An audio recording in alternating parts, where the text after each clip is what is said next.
जिंदगी कैसी है पहेली हाय। बॉलीवुड के पहले सुपरस्टार जिनकी एंट्री ने फिल्म इंडस्ट्री में तहलका मचा दिया। गुनगुना रहे हैं भंवर, खिल रही है कली कली। जिनके दौर को उन्हीं के नाम से जाना गया और उनके स्टारडम को आज तक कोई दूसरा एक्टर छू भी नहीं सका। जय शिव शंकर, कांटा लगे न कंकर, के प्याला तेरे नाम का। जिनकी एक के बाद एक दर्जन भर हिट फिल्मों का रिकॉर्ड आज भी कायम है। मुशाए जिंदगी बड़ी होनी चाहिए, लंबी नहीं।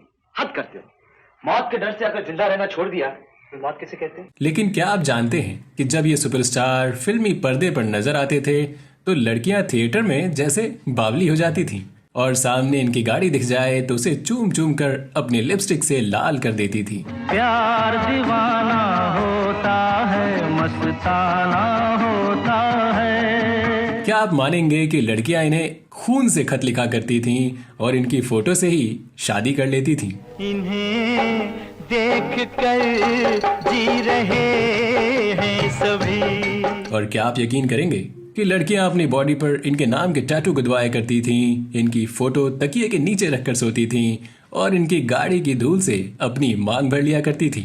वो शाम कुछ अजीब थी। तो आखिर क्यों ऐसा अजीब सा था इस सुपरस्टार का स्टारडम और क्यों इतने बड़े अभिनेता पर अपनी पत्नी के साथ बुरा सलूक करने और उन्हें सिगरेट से जलाने की खबरें मीडिया की सुर्खियां बन गई? बताएंगे और भी बहुत कुछ, आप बने रहिए हमारे साथ।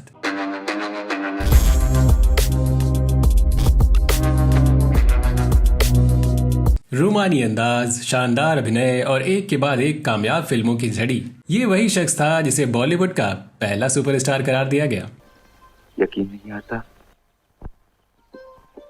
नहीं आता वीनू, तो पूछो इन बर्फीले पहाड़ों से, इन नदी की लहरों से, इन बहारों से। तो दोस्तों, आज के वीडियो में हम बात कर रहे हैं काका यानी राजेश खन्ना की। बॉलीवुड में अब तक एक से बढ़कर एक एक्टर्स हुए, लेकिन किसी को वो दर्जा और वो मुकाम हासिल नहीं हुआ जो राजेश खन्ना का था। पूरा कागज था ये मन मेरा, लिख लिया नाम इस पे तेरा। इंडस्ट्री के पहले सुपरस्टार का दर्जा राजेश खन्ना के पास हमेशा रहेगा।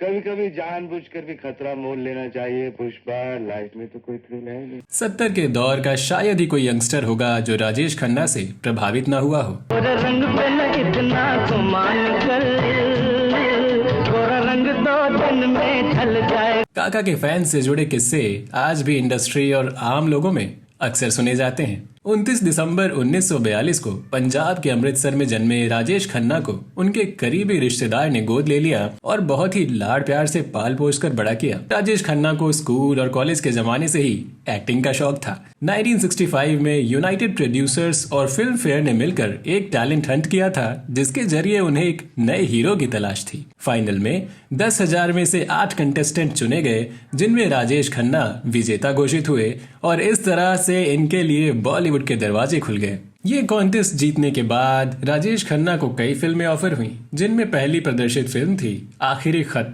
जो 1966 में रिलीज हुई थी। कैसे यकीन कर लो? तुम मुझ पर शक कर रहे हो? विश्वास भी कैसे करूं? कैसे? तुम मुझे बेवकूफ बनाने आई हो।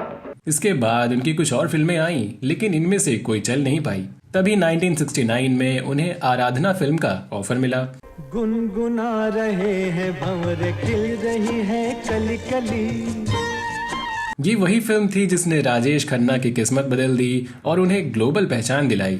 मेरे सपनों की रानी कब आएगी तू, आई रुत मस्तानी। आराधना फिल्म के इस गाने ने ऐसी जबरदस्त लोकप्रियता हासिल कर डाली कि उस दौर में लड़के अपनी गर्लफ्रेंड्स को इम्प्रेस करने के लिए मेरे सपनों की रानी कब आएगी तू ये गाना गाया करते थे। इस गीत को राजेश खन्ना पर एक खुली जीप में फिल्माया गया था और इसकी शूटिंग बेहद खूबसूरत अंदाज में दार्जिलिंग की टॉय ट्रेन में हुई थी। गीत पनघट पे किस दिन गाएगी तू मेरे सपनों की रानी। इसके बाद जो हिट फिल्मों का सिलसिला शुरू हुआ तो राजेश खन्ना ने लगातार 15 हिट फिल्में की, जिसकी मिसाल आज भी कायम है। आदत पड़ गई, मजा आता है। 1969 से 1975 के बीच राजेश ने सभी सुपरहिट फिल्में दी और उनका खुमार लोगों के सर चढ़कर बोलने लगा। ये जो मोहब्बत है उनका है काम। कहते हैं कि राजेश खन्ना ने फिल्म प्रेमियों के दिल में जो जगह बनाई उसके पार कोई नहीं जा सका। उनका एक तरफ कंधे को झुकाकर चलना हो या फिर सर हिलाकर डायलॉग बोलना, उनके बालों का खास स्टाइल हो या स्पेशल कॉलर वाली शर्ट पहनने का तरीका, या फिर पलकों को हल्के से झुकाकर गर्दन टेढ़ी कर निगाहों से तीर छोड़ने की कातिलाना अदा, उस दौर में पैदा हुए ज्यादातर लड़कों के नाम राजेश रखे जाने लगे। लड़के उनकी तरह हेयर स्टाइल रखने लगे और कुर्ता पहनने लगे तो लड़कियां दीवानगी की हदें पार करने लगी। लड़कियां राजेश खन्ना पर इस कदर मरती थीं कि आज भी उन किस्सों को सुनकर उनकी दीवानगी का आलम सबको चौंका देता है। बताते हैं कि राजेश खन्ना की फिल्म थिएटर में देखने जाने से पहले लड़कियां बाकायदा पार्लर जाकर तैयार होती थीं, मानो राजेश खन्ना वीडियो कॉन्फ्रेंसिंग से सिनेमा हॉल में ही उन्हें देखने वाले हों। राजेश खन्ना इस कदर लोकप्रिय हो गए कि लड़कियों ने उन्हें खून से खत लिखना शुरू कर दिया, और हद तो तब हो गई जब उनकी फोटो से ही कुछ लड़कियां शादी भी करने लगी। कुछ ने अपने हाथ या जांग पर राजेश का नाम गुदवा लिया। कई लड़कियां उनकी फोटो तकिए के नीचे रखकर सोती थी। कहते हैं कि राजेश खन्ना की गाड़ी अगर कहीं रुकती थी तो लड़कियां उनकी सफेद कार को चूम चूम कर लिपस्टिक के निशान से लाल कर जाया करती थी। दिल को देखो चेहरा न देखो, चेहरों ने लाखों को लूटा। फिर कुछ फिल्मी मैगजीन में ऐसी खबरें भी छपने लगी कि राजेश खन्ना की गाड़ी की धूल से लड़कियां अपनी मांग भरने लगी हैं और खुद को उनकी बीवी मानने लगी हैं। वही कहते हैं कि तब नाई की दुकानों पर राजेश खन्ना हेयर कट 2-2 रुपए के बोर्ड लगने लगे थे, जिससे ग्राहकों को अट्रैक्ट किया जा सके। और ये कोई सुने सुनाए किस्से नहीं है, बल्कि रियलिटी है, जिसे आज भी उस दौर के अखबारों में देखा जा सकता है। ऐसा ही एक मशहूर किस्सा है कि एक बार राजेश खन्ना को तेज बुखार आ गया था, और जैसे ही ये बात उनके फैंस तक पहुंची तो उनकी सलामती के लिए चारों तरफ पूजा अर्चना का दौर शुरू हो गया। कहते हैं कि कुछ फैंस ने तो राजेश खन्ना के लिए व्रत रखे, तो कुछ ने सारी हदें पार करते हुए राजेश खन्ना के पोस्टर पर ही ठंडे पानी की पट्टी करनी शुरू कर दी। कुछ फिल्म समीक्षक बताते हैं कि इसके बाद करीब 4-5 सालों तक राजेश खन्ना नेशनल ऑब्सेशन बन गए, जैसा कि इससे पहले ना कभी देखने को मिला और ना ही कभी सुनने को। आराधना, सच्चा झूठा, कटी पतंग, हाथी मेरे साथी, महबूब की मेहंदी, आनंद, आन मिलो सजना, आपकी कसम जैसी फिल्मों ने कमाई के नए रिकॉर्ड बनाए। इतना तो याद है मुझे, फिल्म क्रिटिक्स बताते हैं कि राजेश खन्ना की सफलता के पीछे संगीतकार आर डी बर्मन और गायक किशोर कुमार का भी अहम योगदान रहा। इनके बनाए और राजेश पर फिल्माए अधिकांश गाने हिट साबित हुए, जो कि आज भी सुने जाते हैं। चला जाता हूँ किसी की धुन में, धड़कते दिल के। लेकिन बताते हैं कि राजेश जब बहुत बड़े स्टार बन गए तो अपनी गर्लफ्रेंड अंजू महेंद्रू से बुरा बर्ताव करने लगे, क्योंकि वो कहीं न कहीं चाहते थे कि अंजू भी उनके स्टारडम को महसूस करें, जिसके बारे में अंजू ने एक इंटरव्यू में खुद बताया था। इसी बीच राजेश खन्ना की जिंदगी में डिम्पल कपाड़िया की एंट्री हुई। उम्र में काफी छोटी थी। बहरहाल 3-4 दिनों के अंदर ही दोनों ने शादी का फैसला कर लिया। हालांकि फिल्म सौतन में काम करते हुए शूटिंग के दौरान राजेश खन्ना का टीना मुनीम के साथ रोमांस शुरू हो गया, और इस बात से डिम्पल के रिश्तों में खटास आने लगी। Excuse me, रुको, रुको, ये क्या रवैया है? तुमने उन्हें बेइज्जत करने के लिए यहाँ बुलाया? कैसी बातें कर रहे हो डार्लिंग? मैं तो खास मेहमानों की खास खातिर कर रही थी। मुझे गलत मत समझो। झगड़े इस कदर बढ़ गए कि 1982 में डिम्पल अपनी बेटियों को लेकर उनके बंगले आशीर्वाद से हमेशा के लिए चली गई। बताते हैं कि उस समय इन दोनों के निजी रिश्ते का भी मीडिया ट्रायल होने लगा, और कुछ फिल्मी मैगजीन्स ने यह भी छापा कि राजेश खन्ना ने अपनी पत्नी डिम्पल के साथ मारपीट की है और उन्हें सिगरेट से जलाया है, जिस वजह से वह उन्हें छोड़कर चली गई हैं। मेरी हालत देखो, घर है नहीं है, बीवी है नहीं है।